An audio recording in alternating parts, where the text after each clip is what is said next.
You wonder how to speak dino? We're about to find that out in How to Speak Dino. Have you ever pictured a mighty Tyrannosaurus opening its tooth-filled mouth and giving a terrifying roar?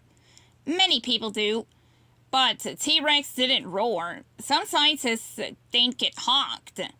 It didn't sound like a goose because T-Rex was so big. Its honk would have sounded like an entire brass band playing at once. Geese send messages to each other by honking. That's a pretty cool T-Rex image, don't you think?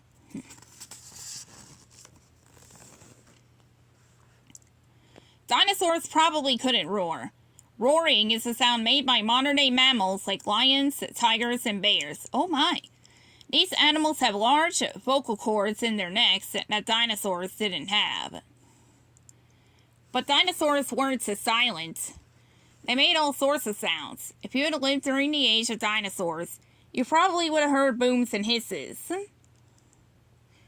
You might have heard trumpets, like elephants make. You would have even heard a dope like coos. Dinosaurs, like birds, probably made coos and hoots in their throats with their mouths closed.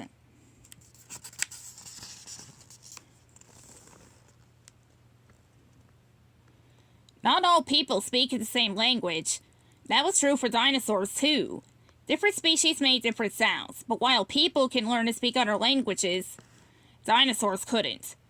The sounds they produced depended on how their bodies were shaped. To understand what noises a dinosaur might have made, scientists look at the shape of the dinosaur's head and neck. Then they build models of the skulls and blow air through them.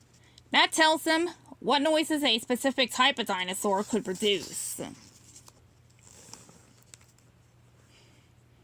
Dinosaur crests worked a lot like the body of a musical instrument to turn up the volume on their booming calls.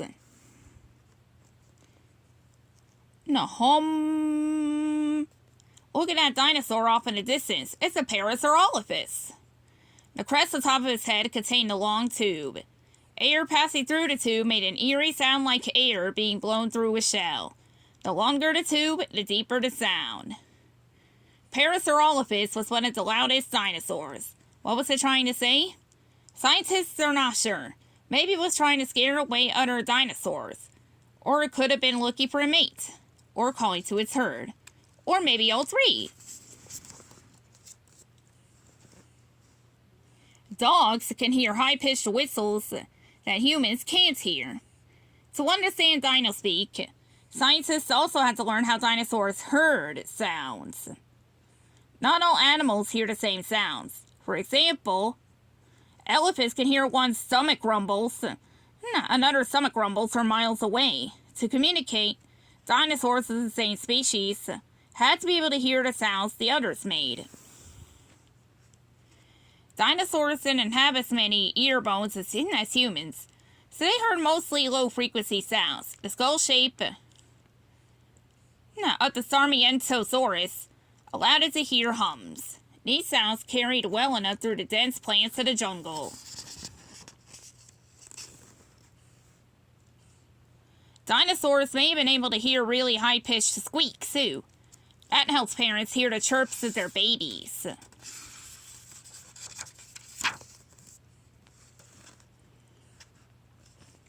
Of course, dinosaurs had other ways to communicate. Like people, they spoke through body language. Fossil experts have found dinosaur scrape marks on rocks.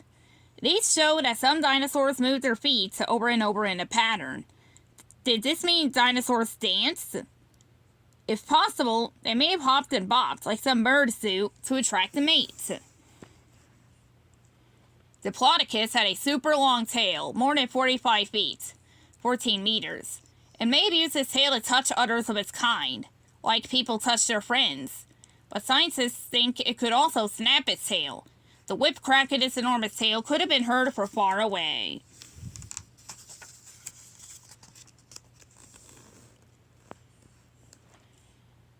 The next time you go outside, listen. You may hear horns honking, doves cooing, and people saying hello.